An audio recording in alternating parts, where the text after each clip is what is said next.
Hi, everybody. Welcome to the podcast Redesigning Normal. I'm your host, Andrew Southern, and today I am joined by Michael Feinstein, who's the founder and CEO of Büro Miami, which is a co-working space with 6 locations today in Miami and a 7th opening next week. Michael, thank you for joining us on the podcast. Pleasure. I wanted to sort of jump right in and rewind to February, March 2020. When did you hear about this COVID-19 thing and realize that it may affect your business and your life? Yeah, I think it started coming up in mid-February. We started thinking, is this going to come to the U.S. And more specifically South Florida? And if that happens, what would be the impact on our business? I got an email from an investor like the end of February saying, have you really thought, do you have a plan in place? This could get, and this is before there were any cases in the state of Florida. There might have been end of February, a few in the country. And I wouldn't say I dismissed that email, but I was like, wow, that's really, the thought that I need a business plan for COVID in late February seemed, unnecessarily pessimistic. But, it turns out we did need a plan. And I would say by early March, we were getting a plan in place. So I would say there was a big shift in my thinking between, let's say, end of February to first week of March. Obviously by March 11th, when the NBA was canceled, and there was that one day where 5 things I remember it happened, well. and everyone's like, wow, this is, yeah. So I would say the week before that, I went into as an entrepreneur, the only thing I can describe it as entrepreneurial mode, meaning, all right, I have to rethink everything because this could be a disaster for our business. And the first kind of entrepreneurial, I guess, thing I did was that first week of March, I said, all right, let's plan for worst case scenario, which would be, a bunch of cases in Miami that, keep people, get people nervous. Right. It wasn't even we weren't thinking people aren't going to come to the office at that point. We were just thinking we need the office to feel extra safe. So I said we need to secure masks, sanitizer, plexiglass. I made a list of 4 or 5 things that's going to, make the office look and feel safer, and, encourage members to continue using our space and our service. The problem was by the first week of March, it was almost impossible to get masks, sanitizers, plexiglass. I was able to secure a lot of industrial sized Purell. I must have been one of the last guys to by first week of March, it was impossible to get Purell. I had to jump on eBay, and I got 50 jugs of just huge amounts of Purell that we ended up mounting all over the office on the walls. A few days later, you could even find it on eBay. So we grabbed some Purell, and then I was like, it's not enough to put it on the wall. I want every member to have their own large spray can.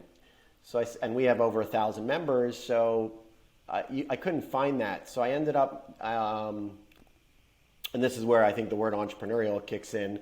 I ended up calling around local alcohol distillers, and I found, because I read an article that in some cities the alcohol distillers were starting to produce sanitizer, and I found a local rum company that was that's funny that you called. We're just starting to manufacture sanitizer, and what size bottles do you want? And then I went there, I met with them.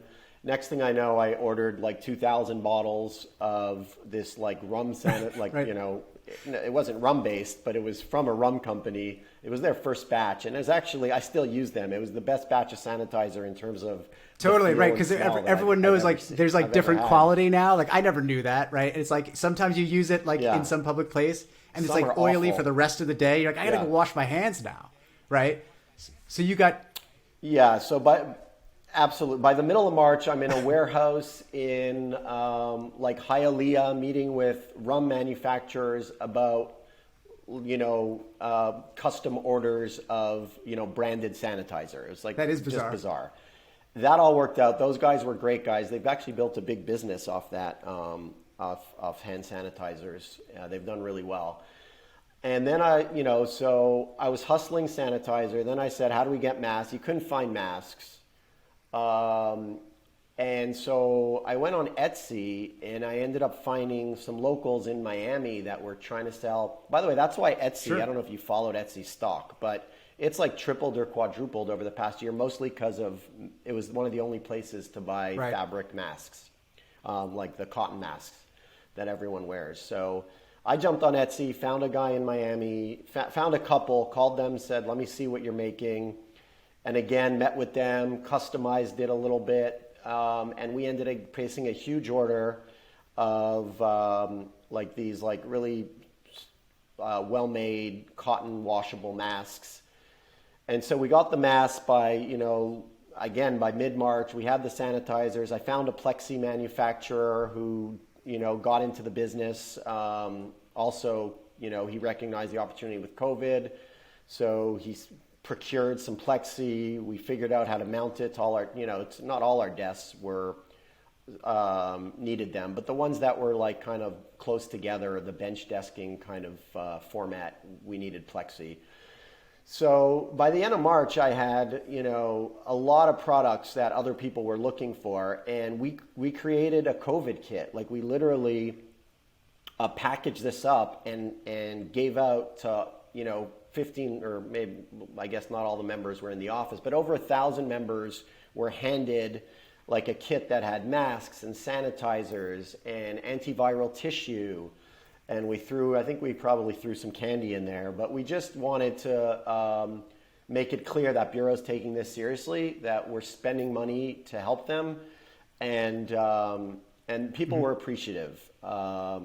So I think my March, you asked me what my February and March last year, that was all about hustling to put together these kits. And then obviously, I think April was more about how do we change our physical spaces to be more, let's say, COVID safe. What precautions can we take? And that was more about meeting with our HVAC guys and optimizing our AC and optimizing the level of fresh air that was coming into our space, and doing a lot of like the building system stuff.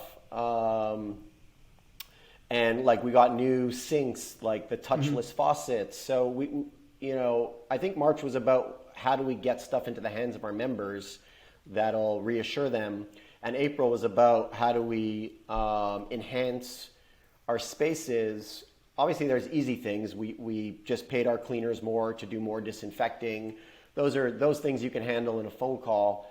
Some of the things were more complicated on the HVAC side.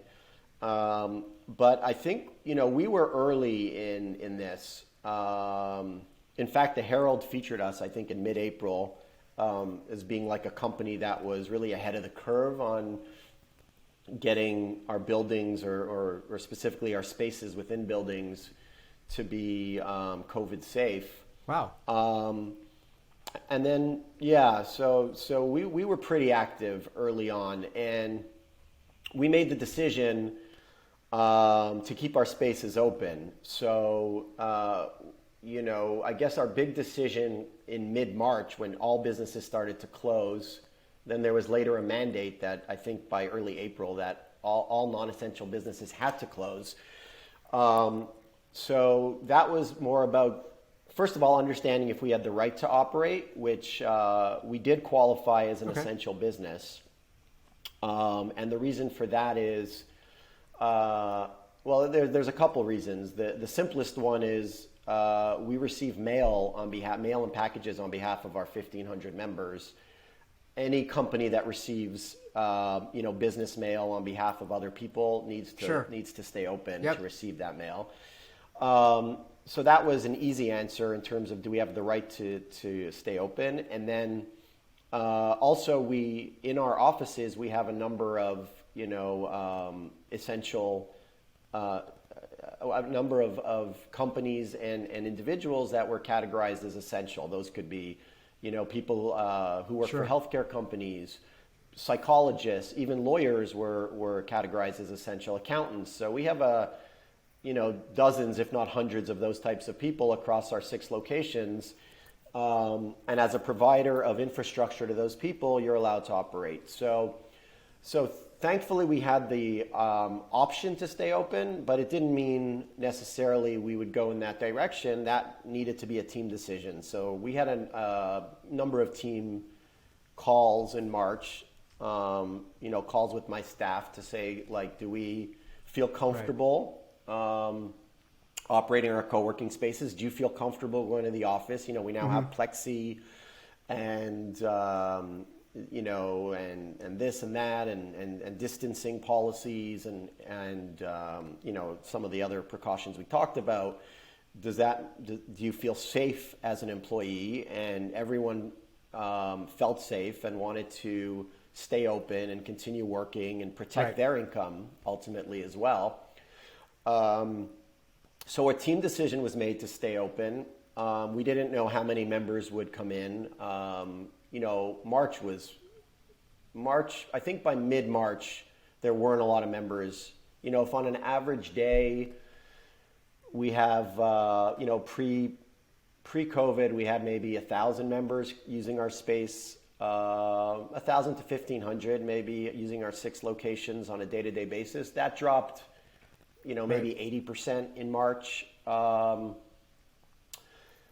And maybe even dropped further in April. So that's not to say that our revenues dropped that severely, because some people, a lot of people were continuing to wanting to have an office and maintain their membership. They just are members on a month to month, or what's the? Because I can see that some people would be like, I don't need this right now, and they would like shut it down if they can't go there. What's your normal arrangement? Yeah, I mean. So that was a huge challenge. A lot of our members were on month to month. So, there's an initial commitment when you join Bureau and most co-working spaces where you sign up for, 3 months, 6 months, 12 months. And then when that commitment expires, we don't force people to recommit. We just let them roll month to month. And so a lot of our members, because most of our members are thankfully have been here for a while, they enjoy our spaces and our service. They're on month to month arrangements. But so they had the option to pause or to cancel.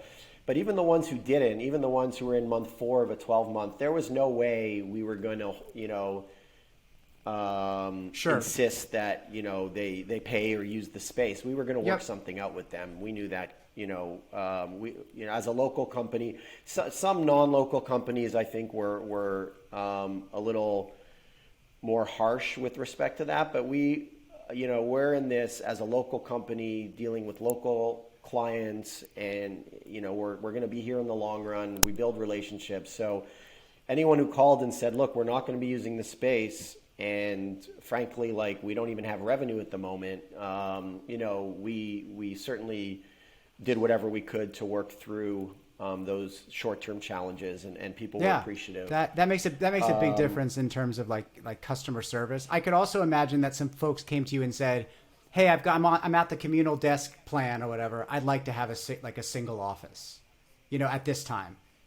Yeah, there was some of that. I mean, not a lot of that in March and April. That happened more, I think, after the summer. But, March and April was really survival mode to a large extent, not knowing if members would use the space, would continue paying for their memberships. And we just had to get through. By May, and we did get through those challenging months, largely because we took it one conversation at a time and worked stuff out with anyone who needed help. And then by May, June, we started seeing upticks. Part of that is members putting on their mask and returning to the office. And part of that was members with open spaces wanting private spaces. So the revenue started to tick up May, June, and I knew it would be, tough until this pandemic was largely behind us. But I also realized it wasn't going to be a fatal event for us. We were going to get through this as a company, and be in a strong position on the other side, which now, we can talk about what it looks like a year later. But getting back to your original question, I think that kind of, hopefully gives you a picture of what March and April look like. And if I had to use one word, I would say it was a scramble. We were just like, reacting and scrambling to rapidly changing events. And luckily I have like a really good team who were on board with, staying operational and helping members any way we can and fighting through this. The analogy we use, we were just like swimming against the current for those first few months. And every day felt like longer than the day before. I mean, you can imagine how many emails we had to answer with questions from all these members, not just questions about their payments, but questions about the space and the distancing and the masks. And, and it was like just a lot of back and forth with, people with our members every day. And I think, by May, things started to feel a little more normal in our business. How has the sort of customer feedback changed? I mean, everyone kind of knows the drill now, right? Like the things that they have to wear a mask when you're around other people. We should sanitize our hands and that kind of stuff. Were the questions sort of like coming at you from your membership in May, but maybe not so much in September because kind of everyone knew what to expect? Or was it has it been a constant steady stream?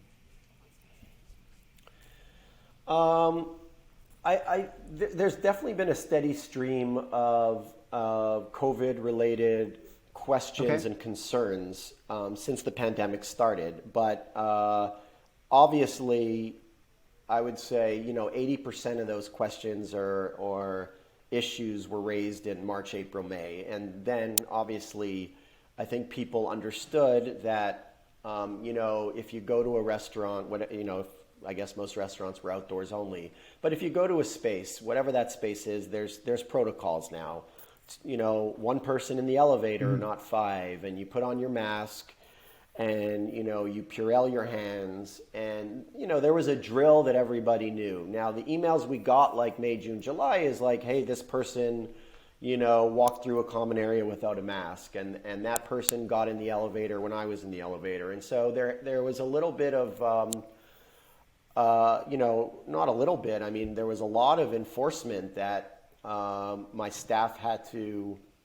It was definitely like a new part of their job, obviously, and this was a challenge, I think, for every employee that was still working in America in March, April, outside of their home, whether it was a grocery store or a co-working space or a restaurant space.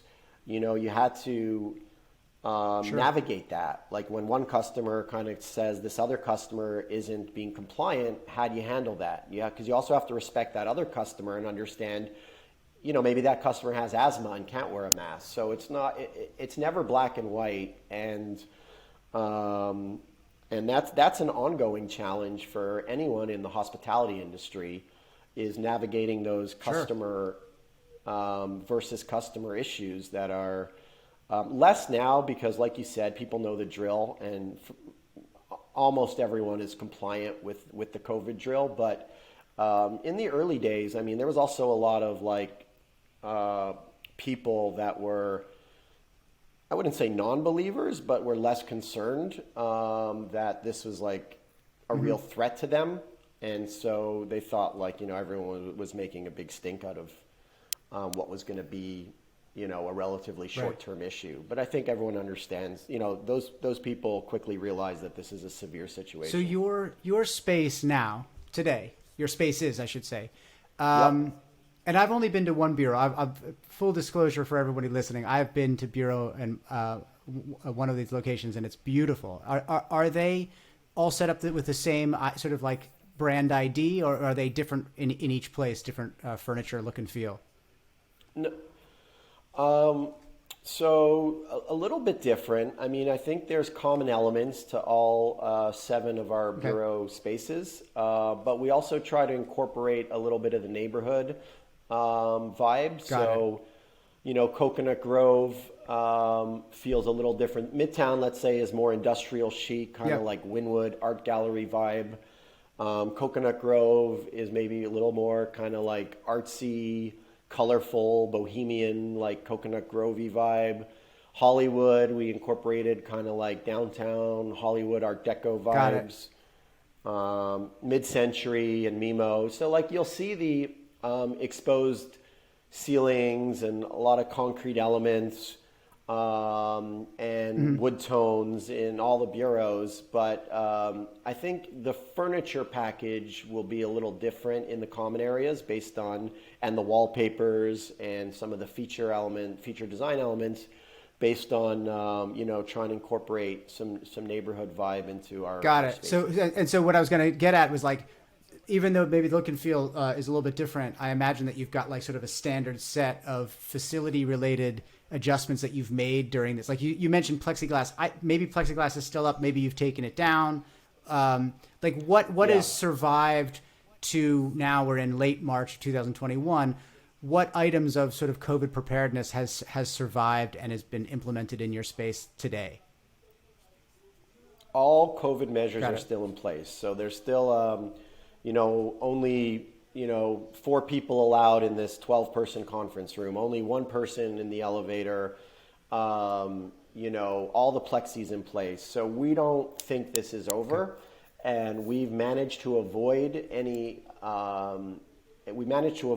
outbreaks in our locations. There hasn't been any cases that have been traced back to any bureau, and we're proud of that. And members, that's the reason members have continued using our spaces. I imagine that's certainly part of their consideration that we've been very safe. So all our policies and all our physical changes, like plexi and some of the AC stuff, have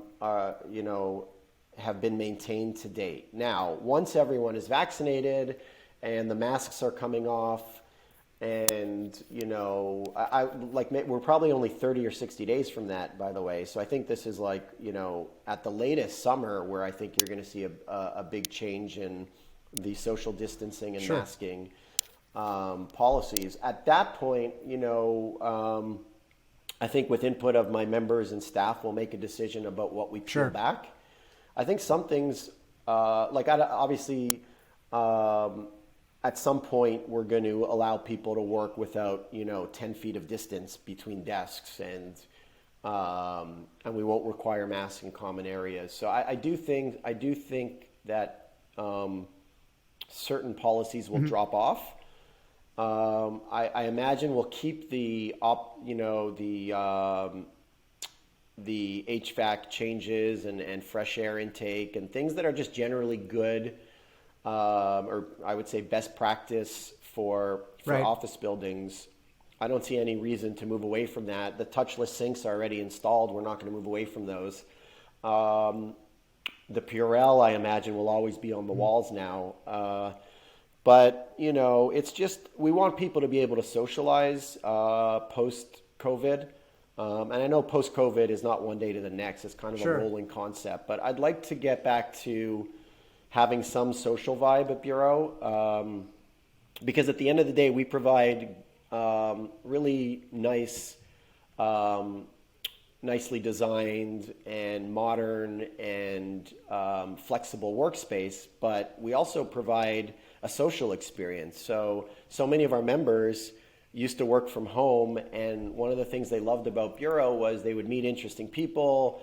They would, have happy hours and, make new friends, or just, have an interesting conversation with someone in a different field. And, the whole, random interaction thing was a big part of Bureau. And we even saw, it's not just about making friends. A lot of it was valuable business connections. We've seen, more than I can count, we've seen businesses get started at Bureau because an architect met a restaurateur, and they were sitting next to an interior designer at one of the stations at Bureau, and the three of them collaborated. And that happens a lot. Obviously, during COVID, when you're not, socializing or chit-chatting with the guy at the next desk, that really doesn't happen at all. So I'm hopeful that the social element of co-working Sure. will return. If it doesn't return quickly, people will still use Bureau because we offer, great workspace. But it's just it's something I liked about the business, and I think ultimately, the vast majority of members enjoyed the social experience Yeah, as well. Not everybody. Some members are more introvert, and that's fine. But it's nice to be on like a roof deck or a balcony on a Friday afternoon, having a beer and talking to like someone who has an interesting new business. And yeah, I mean, that. my experience in co-working has mostly been in New York at a 2W location, let's say, and maybe that was like round one of co-working, but I certainly am aware of and have seen newer brands like yours, which are, I think, a lot more comfortable, a lot more functional, and promote even more of that sort of like interaction, which becomes quite valuable for people who are basically working by themselves, right? It's like you have almost like an insta culture of other like-minded people. And I can see how like during COVID, like unfortunately that part has to kind of turn off or at least is depressed. Right. So to turn it back on again is a huge thing for you, right? Yeah, it is. But, ultimately, I think humans Right. are social animals. And so I think it'll happen naturally. Like, we're not going to force feed events and happy hours, Right. next month just because, I think it's going to happen organically. We're going to see members talking to each other in the lounge. We're going to see 8-person meetings instead of 4-person meetings, and we're gonna say, okay, people are ready to be in like a more of a Right. group environment, and let's try a bagel breakfast and see who shows up. And with respect to you mentioned WeWork, I think one of the reasons that there is more of a community vibe at Bureau, and I would say generally like the smaller local players, is because the WeWork spaces are just at a different scale. So if you're at like if you're a member of a 50,000 foot workspace versus Bureau, which is more like 10,000 feet, that's like being at like a 1,000-room hotel versus a Perfect 100-room example, hotel. right. At a 1,000-room hotel, you're like really not likely to make connections because the faces Sure. are different. Like every day in the lobby, you don't recognize anyone. It's just a big, massive hotel with a lot of facilities. But you're not in there really. It's just hard to build community. There's a certain scale. People have studied this, where a certain number of people, whether it's in a classroom, in a hotel lobby, in an office building, that feels comfortable for people to interact and network. And like in our spaces, there's maybe 100 people there day to day, sometimes 100. That's like a scale where you're going to recognize people, and you're going to want to meet a number Sure. of those people. And obviously if there's 2,000 people, that's a whole different kind of a social Of course. setup. I wanted to ask you a follow-up question about, actually it's a new question about the future of co-working. And I have some ideas about this, but I'm not the CEO and founder of an awesome space. So where do you think this is going? Like post-pandemic, lessons learned, right? You've done stuff to your facility to make it great. The actual like business or industry of co-working, where do you think that's going in the next couple of years? And is it in a different direction because of COVID or not? I don't think it's in a different direction. I think COVID will accelerate some of the trends that were in our favor before COVID. So, one of the things we offer that people really value is flexibility. And that means you don't have to sign a 5-year lease or even, a 3-year lease like most typical Right. office leases. You can sign a 3-month lease. We don't even call it a lease. It's really a membership agreement. So we offer flexibility in terms of the commitment, and we offer flexibility in terms of the workspace, meaning, if you're a company of 4 and you think you're going to grow, but you're not sure how fast you're going to grow, you don't even have to worry about that and, make a decision on how many 100 or 1,000 square feet you need Right. for the next 3 years. You just start with an office. And then if you need another office or a bigger office, you shift the next month into that. or if business turns and you need a smaller space or downsize from an office to a desk, you do that, the next month. So I think the flexibility in terms of the commitment period and the type of workspace your company, especially growing companies, may or may not need. That flexibility was valuable before COVID, but I think everyone now is because there was such a shock to the system that people are realizing I may never sign another 5-year office lease or even a 1-year office lease, because there could be these black swan events, these unexpected events that makes that liability very problematic. Like if no one's if you're a 100-person company with a $20,000 a month office lease for a whole year nobody used the office, I mean that's a lot of wasted expense. So now companies of all sizes are saying we need more flexibility because we don't know if there'll be another pandemic or a weather event or whatever that shuts us out of the office for a period of time. I'd rather have a more flexible commitment, and certainly same thing on the space. Now, we're getting feedback from X percent of our workforce that they prefer working at home. So why are we locking into a certain amount of square footage? We don't know, how many people are going to work from home every day or twice a week or never. And we need time to figure that out. Or maybe it's not even to figure it out. Maybe we're just never going back to having a dedicated HQ, and we're going to offer much more flexibility. So anytime you hear the word flexibility in terms of prioritization of how companies think about office space, that helps me because that's what we sell.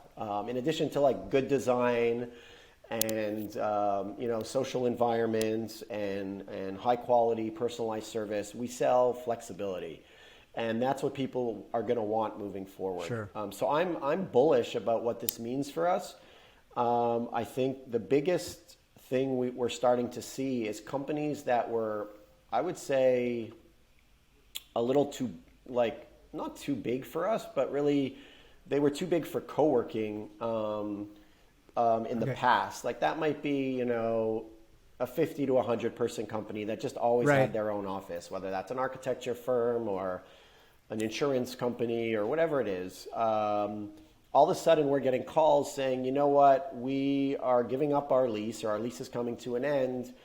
And rather than have an HQ that everyone has to drive to in Doral, why don't we make a deal that allows our people to use all 6 of your spaces whenever they want to? And what does that deal look like?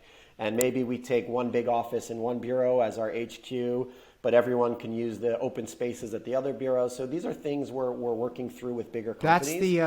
That's the second time I've heard this, Michael. The other time I heard this was from, this is actually a podcast that I've got already published, which is with Hannah Hackathorn from Unispace. And they're talking about the same thing on the next size larger, which is we can make, this headquarters in downtown San Francisco for big company X. But it turns out they're not sure if everyone's returning 5 days a week, right? It may be 3 days a week you go in there, and the other days it would be nice to have access to either, if you're a big enough company, your own satellite offices in the suburbs for your workers, or cut a deal with people like Büro to allow their workers to just go close to their home to do their work, right? For the other 2 days. Right. People, you could think about it as a hub and spoke system where, or a solution where there's a downsized HQ, whether that's their own, dedicated HQ, or it's, a big office inside a bureau. And then the spokes would be, the suburban locations, whether that's through a co-working operator or they secure their own. Much smaller spaces that give people the flexibility to work closer to home. You'll hear the word distributed a lot. I think, that people call that a hub and spoke or a more distributed office strategy where, you're not centralizing it into an HQ, but you're distributing it across different neighborhoods or even cities so you can get closer to people's homes. But I think companies realize that no one wants to drive an hour to work. And waste 2 hours. And it's inefficient. I think I think there's a certain amount of driving that makes sense. And I don't. And by the way, I'm not suggesting that companies should abandon an HQ and everyone should moved into a co-working space. I think there's value to an HQ. Maybe we're a complement to that. Or in some cases we will be an alternative to that. But an HQ is important for companies of a certain size to develop Sure. a culture, to nurture a culture, to encourage interactions and friendships among their employees, which ultimately helps with retention. So I don't encourage, nor do I believe that the concept of HQ is over now because of COVID. I just think that companies are realizing that in addition to an HQ, and maybe a smaller HQ, as we said, we need to help our employees by adding like a layer of flexibility in their workspace options. And that flexibility could mean you can work from home, or it means you can work from the nearest co-working space, or maybe it's both, or maybe you have an allowance and you can use it towards a co-working space. Whatever it is, I think people are saying, like, let's not force people to do a bad commute if they don't have to. And let's figure out, how we can allocate those dollars. So just to sort of follow up on that one, what now that you've weathered, I hope the sort of like the worst of the COVID storm, right? And I know you're opening a 7th location next week. Congratulations. For 2021, 2022, what are your thoughts to sort of capitalize on those opportunities? Are you looking in very specific markets like that you're not in yet, or adding secondary locations to markets you're already in? What's your plan? Yeah, it's really the same plan as pre-COVID. We're focused on South Florida in the near term, we believe so. We have 7 now. We believe we can have a dozen locations in South Florida before we kind of saturate the local market and need to look elsewhere. In which case, we would, I think, be a regional player and look at other cities. Great. And we certainly have looked at opportunities in other large cities in Florida. So that would be the next logical move if and when we move out of South Florida, or expand out of South Florida, I should say.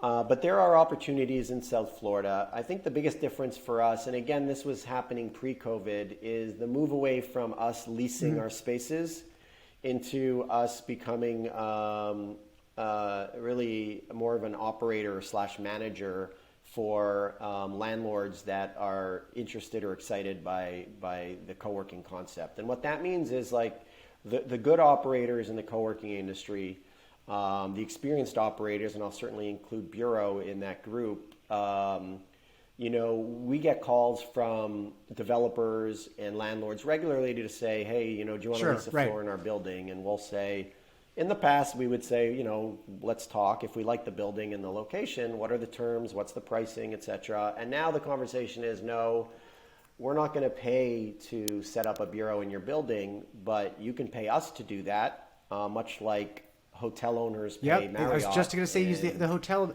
analogy. Absolutely. Yeah. Exactly. And you're going to own the business. We'll provide you with the financial projections, and you're going to see that it's a business that'll generate more per foot than if you just signed a normal lease. So you're going to get that upside. That's amazing. But you're going to pay us. But you're going to pay us a guaranteed, management fee, and that way we'll be able to better plan our business moving forward. We have, budgeted income streams that don't vary, and you're going to.